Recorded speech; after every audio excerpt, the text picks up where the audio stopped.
Hello everyone, this is Ghost1 from Ghost1 Gaming, and in this video I want to talk about the Division Dark Zone and give you some tips.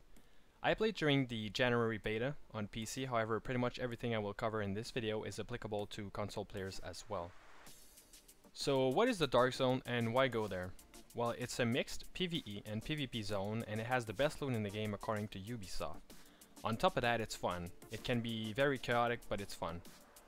The first thing I should talk about is the rogue agent status. Whenever an agent significantly damage or kill another non-rogue agent, that agent will get flagged with the rogue agent status. At that point, the rogue agent has a red skull showing above his character and is visible on the minimap of other agents in proximity. The rogue agent will remain rogue while his timer runs out. Time gets added to the timer each time the rogue agent gets shot or shoot another agent. Now, the two main reasons to become a rogue agent is to steal the loot of another player or gain rank points and possibly Dark Zone currency by surviving the rogue status. Because if you're alive when your rogue timer runs out, you will cash in the bounty for yourself. This is a great way to make Dark Zone currency, but this is a high risk, high reward approach because if the rogue agent dies, he loses all loot as well as quite a bit of rank points and currency. So if you want to avoid being flagged as a rogue agent, don't shoot at other players. Be careful where you aim so you don't accidentally get flagged while you're helping others clear out their NPCs, for example. And let me tell you this, if you get flagged, you're worth a lot of rank points, so other players will hunt you until they kill you. And when I say players, I mean a lot of players. Non! Non, mais j'ai full d'items. Regarde, sortir de ça, là. Je sais pas. Oh, tabarnak. Qu'est-ce qu'il y a? Hein? Décalisse, là. Ben, je suis mort. Non. Ah ouais, j'avoue, tout le monde est ici, là. Hey, man, c'est sûr que t'es mort. Oh, mais il y a tellement de monde, mon gars! Non! Oh! Oh, ouais, However, there is a way to trick other players in getting flagged, so you can then kill them without penalty. Basically, if you shoot another player just once in a non-vital area and do not damage them too much, you will not be flagged as a rogue agent. What happens is that your name will be highlighted and the other players around you will be aware that you're possibly hostile.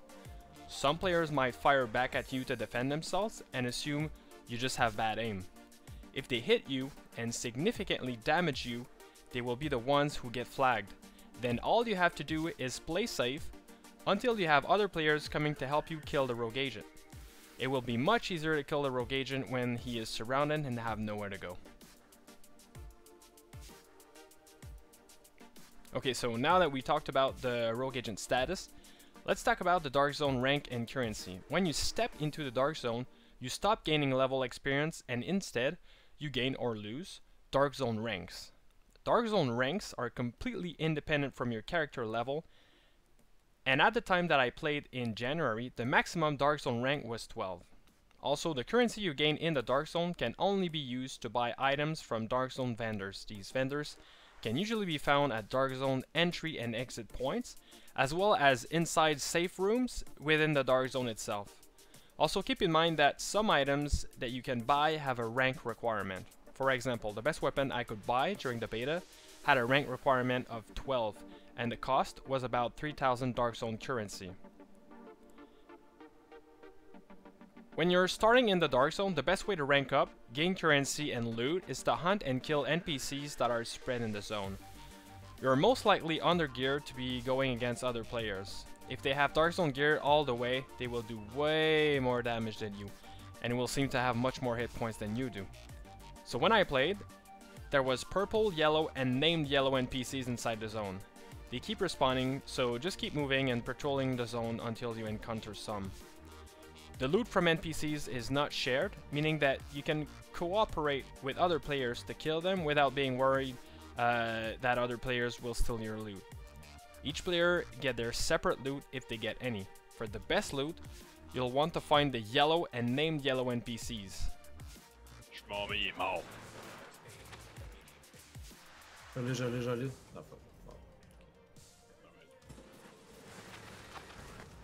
Non, si je suis mort encore. Il est mort. Ah, mais faudrait que tu prennes du loot du stock, toi, là.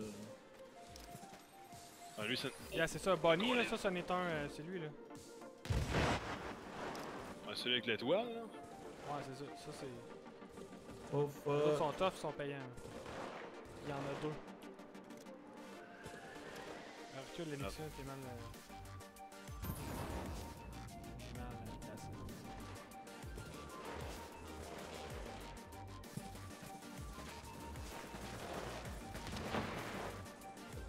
Nice. Ouais, ça va pas un bleu.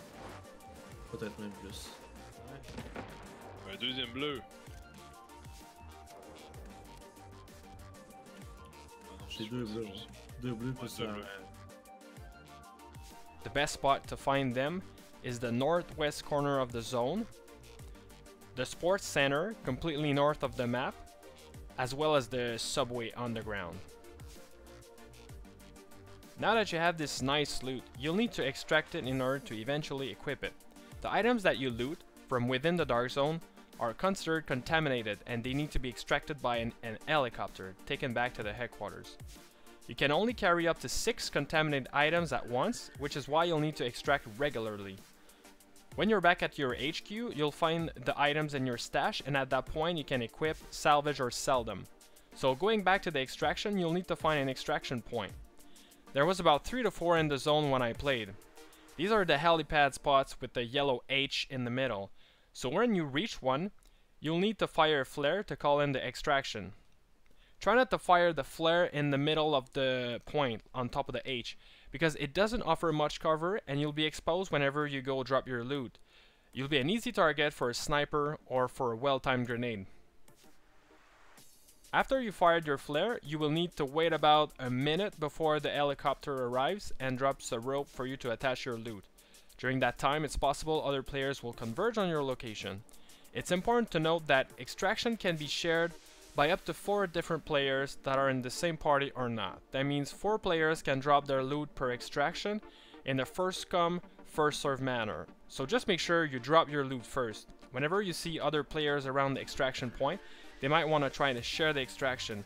It does not automatically mean that they're to kill you and steal your loot, even though it is one possibility. Therefore, be on your guard. Another thing I want to talk about is the consequences of zoning out of the dark zone. When I played, the dark zone was limited in size and we did not have access to the entire dark zone, only part of it.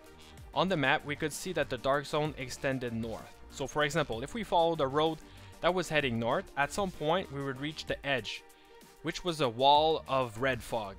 The thing is that you can cross over and go in the red fog area.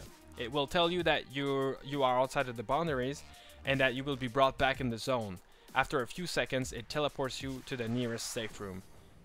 The safe room is an instance indoor room with a vendor in it. Only you and your teammate can be together in that room. So when I played, this was exploitable by rogue agents. They could effectively run outside of the boundaries, get teleported back inside the safe room, and let their rogue agent timer run out and then cash in the bounty. Keep that in mind if you see rogue agents hanging around the edge of the map. They might be exploiting this. And this leads me to talk about a very annoying glitch we encounter while playing. Sometimes, when respawning in the dark zone after dying inside the dark zone, some players will be invisible to other players. This also leads to an exploit where one player within a group would realize he's invisible to other players. He would then leave his group and kill the players that are effectively baited by the rest of his friends. When you're being attacked by an invisible player, there is not much you can do. You'll be taking damage and you won't know where it's coming from. Then any other player can loot you. Speaking of which, the last thing I want to talk about is the way players loot other players is different than the way players loot NPCs. When you die, you drop all contaminated items you had on you and also drop 1 or more Dark Zone keys if you had any. The first player to loot you can loot everything you drop, so whenever you kill a rogue agent, be mindful that the first player to loot will get everything. So try to be the first. However, you don't have to always loot everything. You can also loot only specific items if you choose to. But if you want to share the loot with your friends, you'll need to be quick and you might have to defend and protect that loot from potential ninja looters. Here's a clip of some proper ninja looting. Oh lol. merde. Okay. J'ai ramassé le loot. Es-tu sérieux? Wow, man? that guy took the shit. Oh! Oh shit, il parle de toi, PA, man! Ah oui, j'avais collé ce truc. And that's all for this video. I hope it was useful to you, and if it did, smash that like button. I also appreciate your feedback, so leave a comment. Keep on ghosting. Until next time.